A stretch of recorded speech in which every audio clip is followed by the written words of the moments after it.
ஹாய்ங்க எல்லாருக்கும் வணக்கம். இன்னைக்கு ஒரு புதுவிதமான ஒரு ஸ்நாக்ஸ் ரெசிபி தான் நம்ம பார்க்க போறோம். ஸ்வீட் பொட்டேட்டோ இருக்கு இல்லைங்களா? அத வச்சு நம்ம ஒரு ஹெல்தியான ஒரு போண்டா தான் நம்ம பார்க்க போறோம். நிஜமாவே இது கண்டிப்பா செஞ்சு பாருங்க. அவ்ளோ டேஸ்ட்டு அட்டகாசமா இருக்கும். இது வளர்ற பசங்களுக்கு இம்யூனிட்டி லெவல், அவங்களுடைய வெயிட் கெய்னிங்க்கு, ஹார்ட்க்கு எல்லாத்துக்குமே நல்லது.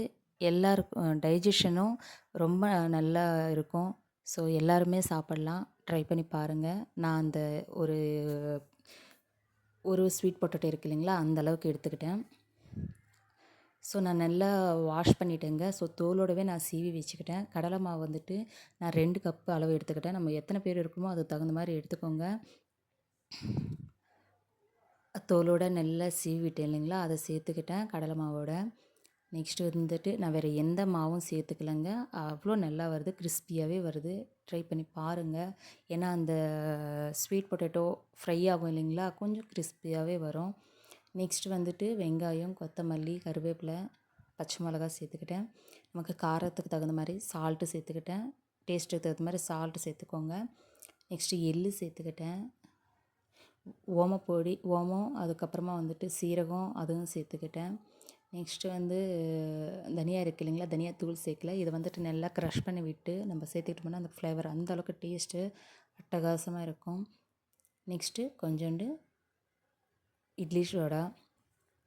ஸோ எல்லாமே தண்ணி எதுவுமே சேர்க்காம ஃபஸ்ட்டு எல்லா இடத்துலையும் ஸ்ப்ரெட் ஆகுற மாதிரி கையால் நல்லா அழுத்தி கொடுத்துட்டு அழுத்தம் கொடுத்து ப்ரெஸ் பண்ணி விட்டுக்கலாம்.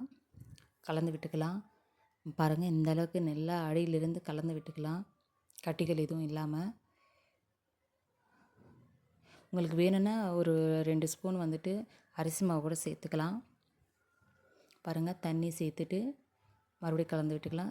கொஞ்சம் கொஞ்சமாக சேர்த்துக்கலாம். ஒரே டைம் சேர்த்துட்டோம்னா ரொம்ப தண்ணியாயிடும். எண்ணெய் அதிகமாக இழுத்துக்கும். பாருங்கள் இன்னும் கொஞ்சம் தண்ணி தேவைப்படும். அதுக்கப்புறமா மிளகாத்தூள் கொஞ்சம் தேவைன்னா சேர்த்துக்கோங்க. அதுக்கப்புறமா இந்த எல்லாம் கலந்து விட்ட பிறகு காய வச்ச சூடாக இருக்கிற ஆயில் 2 ஸ்பூன் சேர்த்துக்கலாம். ஏன்னா கிறிஸ்பியாக வரும். மொறு மொறுன்னு இருக்கும் அப்படியே சாப்பிடும்போது. உடச்சி விட்டோம்னா மேலே வந்துட்டு கிறிஸ்பாக இருக்கும். உள்ளே வந்துட்டு சாஃப்டாக இருக்கும். பாருங்கள் இந்த மாதிரி எண்ணெய் சூடானதுமே ஒவ்வொரு பார்ட்டாக சேர்த்துக்கலாம். இந்த கடாய்ங்க நான் ஐரன் கடாய் வந்துட்டு நார்மலாக சந்தையில் விற்பாங்க இல்லைங்களா? அங்கே தான் வாங்கினேன். எனக்கு 350 நினைக்கிறேன். 350 தான். அவ்வளோ வந்துச்சு. அந்த அளவுக்கு இந்த முறுக்கு, இது தட்டை, நெக்ஸ்ட்டு வெண்டைக்காய் ஃப்ரையி, நார்மலாக ஃப்ரை எல்லாத்துக்குமே அவ்வளோ சூப்பராக இருக்குங்க இந்த கடாய். நான்ஸ்டிக்கெல்லாம் யூஸ் பண்ணுற கொத்தியும் அது அந்த நான்ஸ்டிக்கே யூஸ் பண்ணக்கூடாதுன்னு சொல்லுவாங்க. சப்போஸ் யூஸ் பண்ணாலும் அந்த லேயர் வந்துட்டு போயிட்டே இருக்கும். இது யூஸ் பண்ணுற கொத்தியும் லைஃப் லாங்காக நமக்கு அந்தளவுக்கு ஒர்த் இருக்கும். உடம்புக்கும் நல்லதுங்க ஐரனு கடாய்.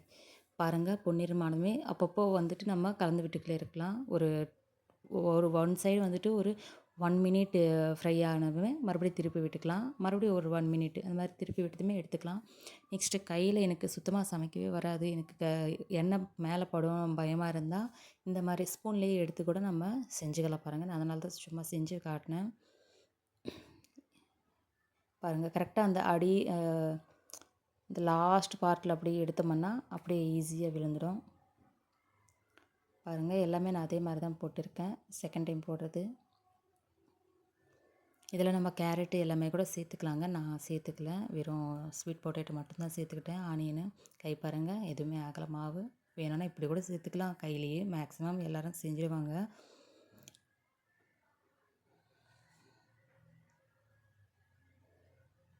அவ்வளோதாங்க. இந்த மாதிரி செஞ்சுட்டே இருந்தோம்னா